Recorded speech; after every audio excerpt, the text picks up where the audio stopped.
When I told her not to travel with her male best friend, she posted, "Men think they own you." I said nothing, just updated my status to single, canceled the wedding, and told her to find a new place. But let me back up, because this didn't come out of nowhere. I'm 29 years old, and until 6 months ago, I thought I had my life completely figured out. I'd been with my fiancée Brooke for 4 years, and we were supposed to get married in 8 months. We met through mutual friends at a barbecue back in 2021, and honestly, it felt easy from the start. She was a marketing coordinator at a mid-sized firm downtown. I worked in software development, and we had this comfortable rhythm where we'd cook dinner together most nights, binge Netflix on weekends, and talk about buying a house in the suburbs someday. Nothing flashy, just solid and real. Her parents loved me. My mom adored her. And when I proposed last March at this little cabin we rented upstate, she cried for like 20 minutes straight. Everything felt right, and I genuinely thought we were building something permanent together. Then Zoe came back to town, and it all went to hell.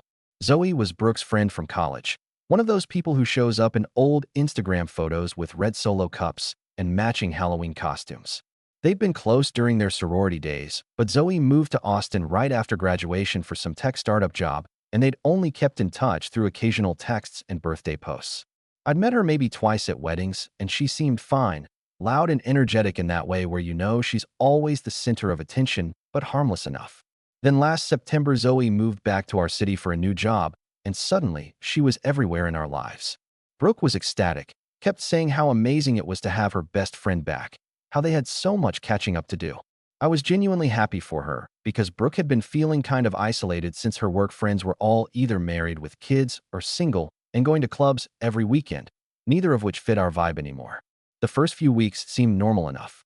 They'd meet for brunch on Sundays or grab drinks after work on Thursdays.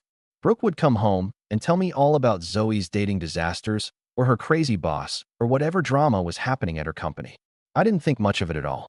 But then Zoe started bringing Max around, and that's when everything shifted.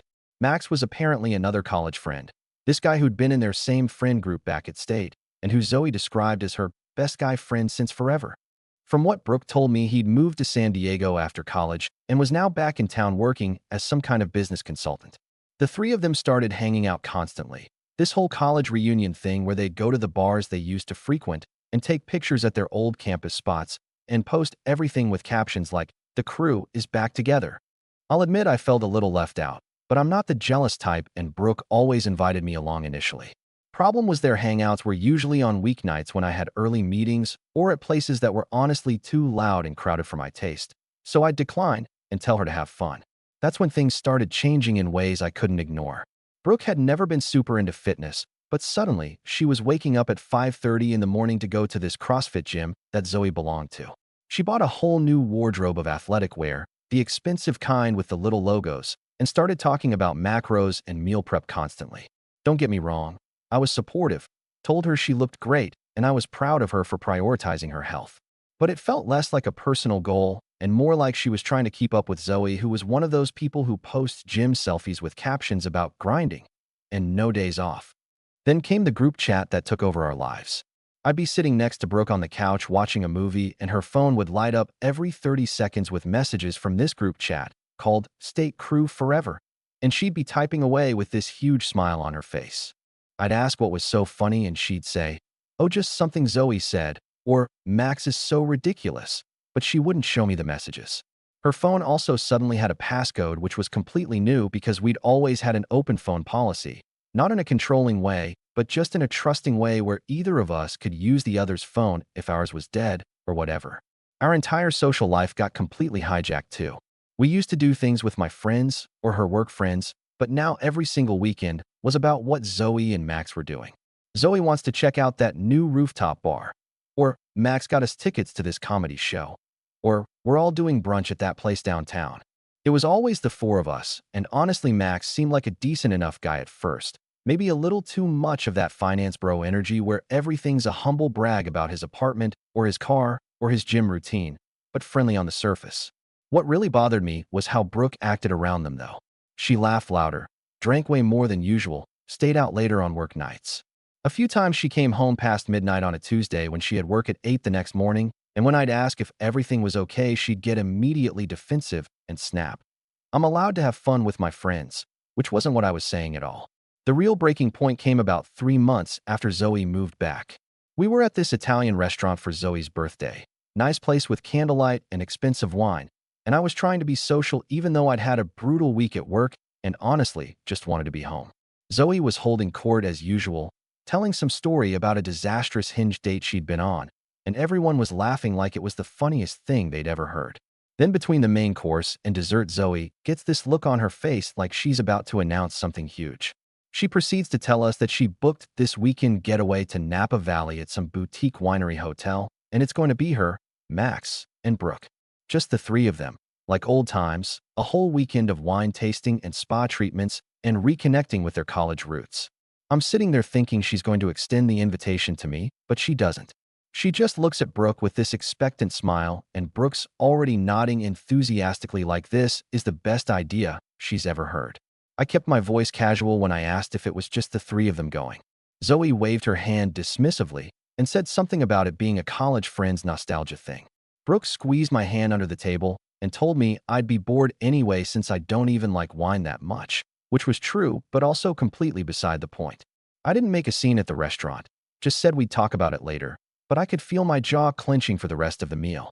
On the drive home, I asked Brooke if she really thought it was appropriate to go on a romantic weekend trip with another guy while we were engaged and planning a wedding. She got immediately defensive, said Max was just a friend and I was being insecure. I told her it wasn't about trust, it was about respect and boundaries. She said I was being controlling and that she'd already committed to going. We argued for over an hour that night, and I finally just asked her plainly not to go. She went silent for a minute and then said she'd already told Zoe yes, and the hotel was already paid for. I suggested she could pay Zoe back and we could do our own trip to Napa someday. She said I was being ridiculous and that she wasn't going to let me dictate who she could be friends with or where she could travel.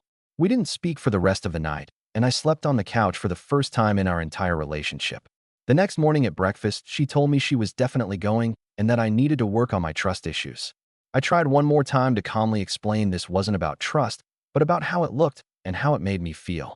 She cut me off and said she was tired of running every little thing by me because we weren't married yet. That sentence hit different. Not married yet. Like the engagement meant nothing, like our 4 years together didn't matter. I just told her she was right and walked out.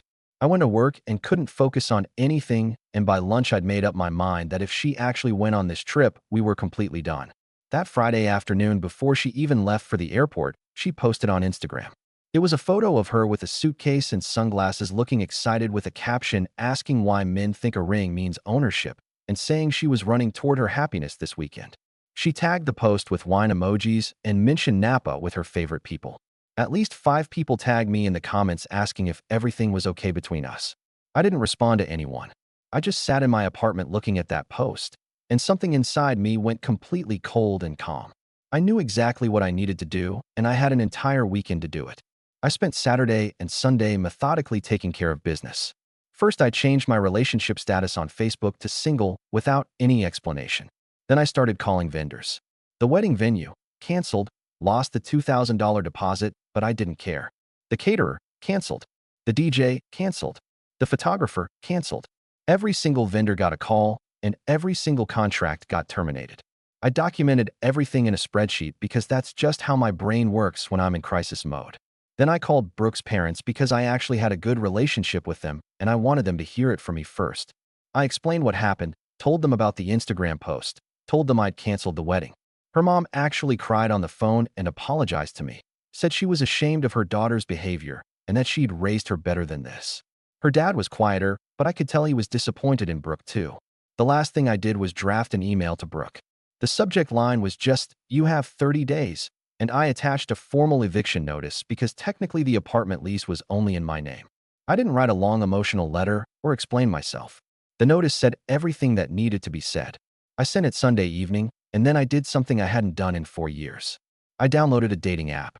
Not because I was ready to date, but because I wanted to remind myself that there was life after this relationship. I swiped for maybe 20 minutes before I got tired of it and went to bed. Brooke didn't see any of it until Sunday night when she got back from Napa around 9. I was sitting on the couch watching a basketball game when she walked in all glowing and relaxed. She started telling me about the wine tastings and the amazing dinners they had and how beautiful the vineyards were. I just looked at her calmly and told her to check her email. She pulled out her phone looking confused, and I watched her face change as she scrolled. First confusion, then shock, then complete panic. She asked if I was serious, and I told her completely serious. She started crying immediately and saying I was overreacting, that it was just a weekend with friends, that nothing happened with Max. I told her I didn't actually care if anything happened or not because the disrespect alone was enough for me to be done. She begged me to reconsider, said we could go to counseling, said she'd cut off Zoe and Max completely if that's what I wanted. I told her it was way too late for that, and she needed to figure out where she was going to live. She ended up calling her sister Madison, who lived across town, and packed a bag that night. Before she left, she screamed at me that I'd regret this, that I was throwing away 4 years over nothing, that everyone would see what a controlling psycho I was. I didn't engage at all, just held the door open and waited for her to leave. The apartment felt incredibly quiet after she was gone, but also somehow lighter, like I could finally breathe properly for the first time in months. The next few weeks were messy, and that way breakups always are. Brooke stayed with Madison and kept texting me these long emotional messages about how much she loved me and how I was making a huge mistake. I didn't respond to any of them at first. My friend Ray, who'd been my roommate before Brooke moved in, offered to move back in to help with rent. But then about 3 weeks after the breakup, Brooke's texts changed completely.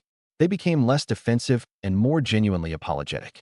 She admitted she'd gotten caught up in reliving her college days and had lost sight of what actually mattered. She said she'd already cut off Zoe completely and that she wanted to fight for us. I'll be honest, for years is a long time to just throw away over one bad decision. We'd built a life together, and maybe I'd been too hasty in burning everything down. My mom had been calling me asking if I was really sure about this, saying that sometimes people make mistakes and deserve second chances. So after about a month of Brooke consistently apologizing and showing real remorse, I agreed to meet her at this diner near our old apartment. She looked genuinely remorseful when she walked in, not defensive or angry like before. We talked for over 2 hours about everything that had gone wrong, about boundaries and respect and communication. She swore nothing had happened with Max and Napa, that it had just been wine tasting and dinners as friends. She cried and told me she understood why I'd reacted the way I did, and that she'd spend however long it took rebuilding my trust. Against my better judgment, and definitely against Ray's advice, I agreed to give it another shot. We decided to take it slow, start over almost like we were dating again. She moved back in about 2 weeks later, and for the first month things were actually really good. She was attentive and present in a way she hadn't been in months. No more secret group chats, no more late nights out, no more Zoe drama. We went to couples counseling twice a week and started talking about maybe planning a smaller wedding for the following year. Ray moved out again, though he told me I was making a huge mistake and that I'd regret this. I thought maybe we'd actually make it through this and come out stronger than before. Then about 6 weeks after we got back together, I found her old iPad. She'd left it charging in the closet, and I grabbed it thinking it was mine because we had the same model. When I unlocked it, I realized it was hers, and I was about to put it back when I saw iMessage notifications popping up. Here's the thing about iPads. They sync to your phone and keep message histories even after you delete them from your phone. I know I shouldn't have looked, but something in my gut told me to check. I opened her messages with Max, and my stomach just completely dropped. The messages went back months, way before the Napa trip even happened.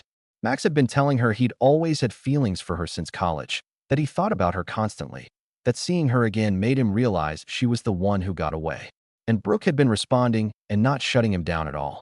Messages like, "You always knew how to make me feel special," and "Sometimes I wonder what would have happened if we'd dated back then." There were inside jokes and late-night conversations, and this whole emotional affair I'd known nothing about. Then I scrolled to the Napa messages and found photos she'd never posted publicly. Pictures of them holding hands on a vineyard tour. A photo of them kissing at sunset with wine glasses in their hands. A selfie of them in bed together with the caption, "Best weekend ever." I felt physically sick sitting there on the closet floor. I realized the woman who'd been sleeping next to me for the past 6 weeks, crying about second chances, had been lying to my face the entire time. I didn't confront her immediately. I took screenshots of everything and sent them to my email. When Brooke got home from work that evening, I had all the evidence pulled up on my laptop. I just turned the screen toward her without saying a word and watched her face go white. She started with denials, then excuses about how it was just emotional support. I pulled up the kissing photo and the bed selfie and asked her to explain those. She broke down crying and admitted they'd hooked up that weekend in Napa, but swore it was just once. I told her to pack her stuff and get out immediately. This time there was no begging that would work, No counseling, nothing. Ray helped me change the locks that same night. Brooke went back to Madison's, and I blocked her everywhere. But here's where karma really hit. About 2 weeks later, a mutual friend told me Max had a serious girlfriend in Portland the entire time, over 2 years together. His girlfriend found out about Napa and confronted him. He threw Brooke under the bus completely, said she'd pursued him, then blocked her everywhere. So Brooke had destroyed our 4-year relationship for a guy who used her and ghosted her. She'd lost me, lost Max, lost Zoe, who'd been fired for fraud, and was living on her sister's couch unemployed. Meanwhile, I got promoted at work, started dating someone new named Zara who actually respected me, and felt better than I had in over a year. Last I heard, Brooke moved to a different city because too many people knew what she'd done. Sometimes I think about those 4 years and wonder if any of it was real, but mostly I'm just grateful I found out who she really was before we actually got married. What do you think about this story? Let me know in the comments, drop a like, and don't forget to subscribe for more real-life stories.